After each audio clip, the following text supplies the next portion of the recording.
আজকের রেসিপি মাগুর মাছের ঝোল। মাগুর মাছের ঝোল বনে রেডি। নমস্কার, আমি ভারতী।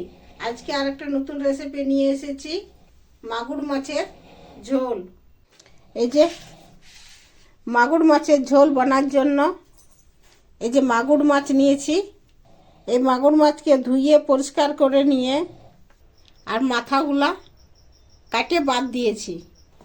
এই যে মাগুর মাছকে ধুয়ে পরিষ্কার করে নিয়েছি।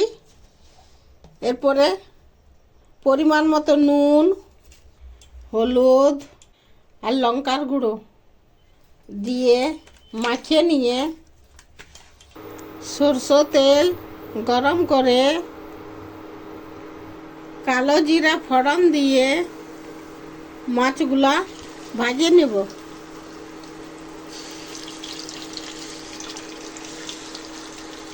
মাছগুলা ভাজে নিব। যে একদিকে ভাজা হয়ে গেছে, পাল্টি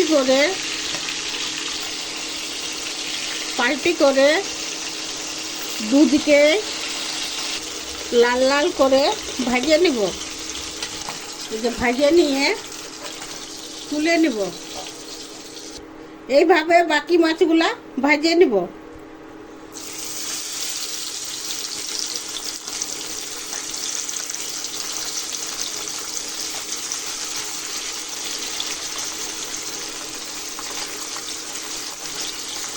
মাছগুলো সব ভাজা হয়ে গেছে, তুলে নিয়ে আবার কালো জিরা শুকনো লঙ্কা ফোড়ন দিয়ে পেঁয়াজ ভাজব।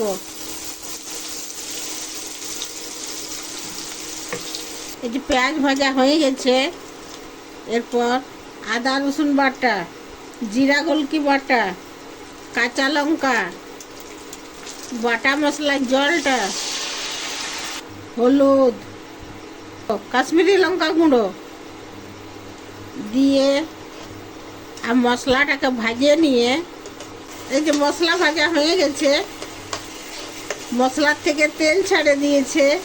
এরপর একটা টমাটোর, পরিমাণ মতো নুন দিয়ে আর টমাটোকে মশলার সঙ্গে ভালো করে ভাজে নিব।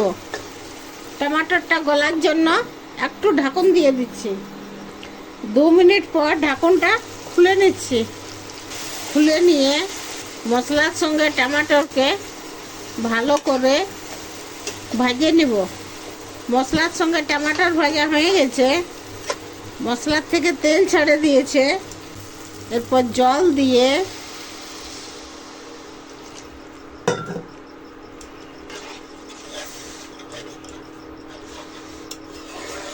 ভাজে রাখা মাছগুলো দিয়ে